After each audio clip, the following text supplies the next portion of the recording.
Last but not least, brothers and sisters, is the principle of self-awareness.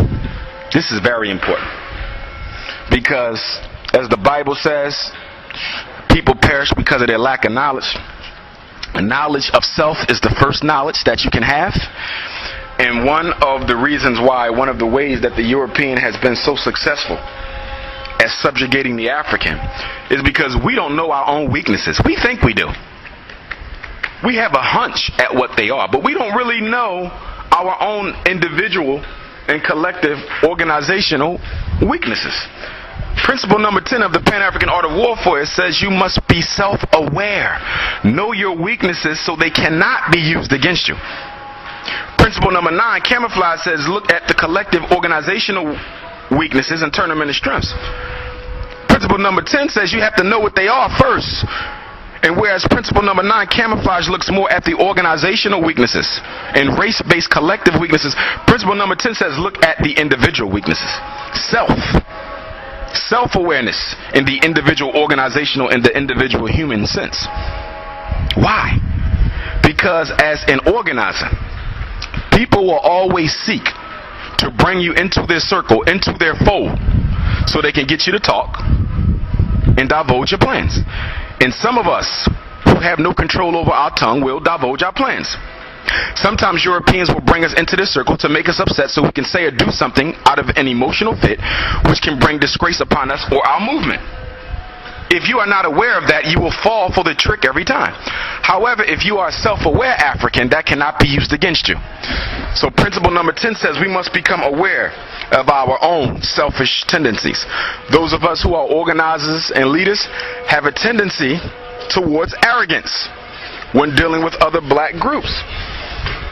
We have to put that arrogance under control. Why? So we don't say things in a fit of rage that can be used to defame our character, used by our enemies to defame our character and bring us down. I can tell you by shadow of a doubt that sometimes things that I have said that were true have been used and continue to be used against me by my enemies to try to prevent other conscious Africans from organizing with the IMI PAP. This is very, very important, brothers and sisters, very important. Know your personal weaknesses. If arrogance is a weakness, be aware of that in all social settings, in political settings, so it can't be used against you. If you have a loose tongue, if you have quick anger, if you are a very hungry person and you like to eat, if you always want to eat, then your food can be poisoned. Know your weaknesses, brothers and sisters, so they cannot be used against you. I want to recap these 10 principles of the Pan-African Art of Warfare that I am enunciating and articulating to you here in Peking, Senegal, just outside of Dakar, West Africa. My last day here, my journey has been so beautiful. I've met so many beautiful people. I love Africa, brothers and sisters. If you haven't been, please come. It doesn't matter where you go, but just go. Because Africa is our homeland and Africa is beautiful. I didn't say you wouldn't meet people who don't act the same as some American Negroes do, nasty, disrespectful. Of course they have them here too. The white man colonized the African mind. He enslaved the black American mind. But most of our people are not like that. Just like I don't believe most of us in America are like that. So please come to Africa, whether it's West Coast, South Coast, East Coast, Northwest. I've been to all, thank God. Come to Africa. 10 principles of the Pan-African Art of War, again, are 1, the principle of extermination. Understand that you are the enemy of the European. That cannot be changed. It is a political truth and unalterable condition. Principle number 2 is the principle of subjugation. Europeans believe they have a right to supremacy over all non-Europeans, particularly the Africans. So you can never be friends with them. You can never start businesses with them. You can never be co-sponsor of anything with them because they will displace you. They seek to rule. You should never organize with your political enemy. Extermination, principle 1. Subjugation, principle 2. If you do not understand the principles of subjugation and extermination, you can never understand white racism, and you will never be of any use to your race. Principle number 3 is the principle of vision. Europeans have well thought out plans for dealing with Africans that encompass several different scenarios and several different alternatives in case the first 2 are not successful. So please, we have to also have a vision. We must start with the end in mind, with several different alternatives. Principle number 4 is the principle of silence. Never let the enemy know your exact plans. Sometimes boldness, a bold lie, can be effective with the European. But by and large, keep your strategy to yourself. They can know the vision. You can't keep the vision a secret. But your strategies, your plans must stay a secret. Principle 4, keep your plans silent from Europeans and people within the organization who you think will soon betray you. Principle number 5 is strategy. The importance of planning. Only God can see the future. We cannot, so we must plan. Sit down, think tank, meeting, organize to strategize. Any black person who says they're not interested in meetings, they only want to work, is only interested in wasting their time, energy, resource, and life. There can be no struggle without strategy. Strategy precedes struggle. Never get sucked into any struggle that does not come with a strategy that can be articulated and criticized for its effectiveness. Principle number 6 is humility.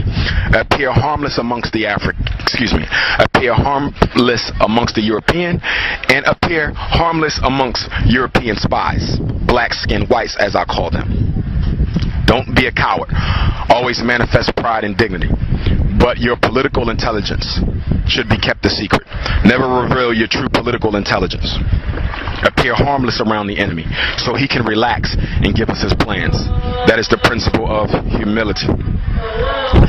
Next, there is the principle of unity.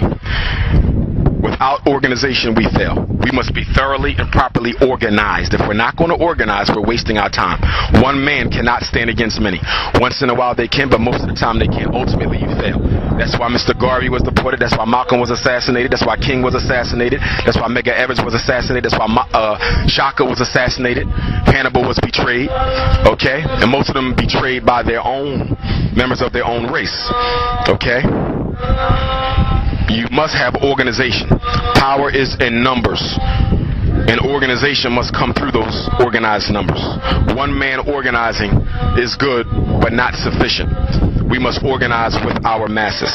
That's principle 7, the principle of unity. Principle 8, the principle of betrayal.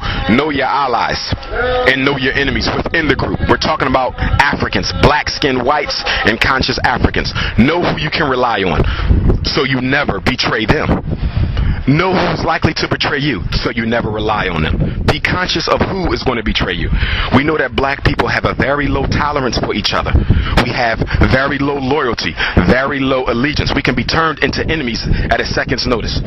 That's why you must keep your plans to yourself as much as you can, and only give them when you are certain you are giving them to a trusted ally, someone who will not betray you. Patrice Lumumba started with many, and he ended with 2.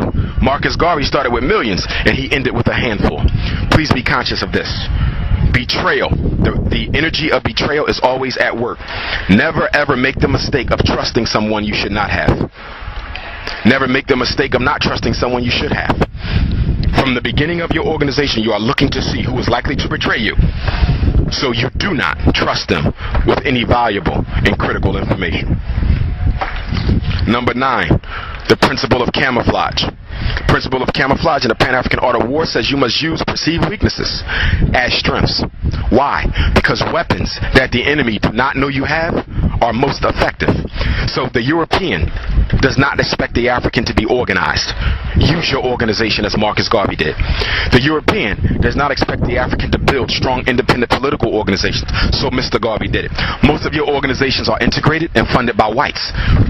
They don't expect you to build a mighty organization funded exclusively by blacks, so you must do it. They expect a black woman to always be used against a black man. So we must turn our sisters and our queens into our allies instead of our enemies, because the white man expects to use them for his benefit.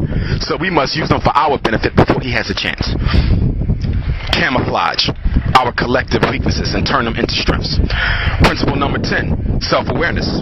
This is looking for weaknesses in the organizational and individual sense. Know your weaknesses so they can be controlled and not used against you. If you are gluttonous and you like to eat, be in control of that so you cannot be poisoned through your food. If you are arrogant, and like to boast, be careful of that so your words are not used against you. If you are emotional and are quick to anger, be careful so that cannot be used against you. Okay? If you love women, be careful because they will send a women to you as they have done to so many of our leaders. The European is going to take an analysis of your individual weaknesses as a person and try to use them against you. So give them none. Be honest with yourself, brother. Be honest with yourself, sister. Write down your weaknesses and then come up with a personal program to remedy those weaknesses individually and organizationally. And I believe that if we are true to these 10 principles of Pan-African warfare, the Pan-African art of war as enunciated in these 10 foundational principles, I believe we will be successful in our journey. I hope to see you all, God willing, July 11th. I'll be back, not 911 but 711, so we can begin the next great saga in the struggle of Pan-African reconstruction and redemption. Signing off, Brother Umar Abdullah Johnson. July 3rd, 2008, Peking, Senegal, West Africa, just outside of Dakar. In the motto of the International Movement for the Independence and Protection of African People, I say unity, power, nationhood, and honor. Pan-African nationalism, here, there, and everywhere. United we stand, divided we fall. We are but one race.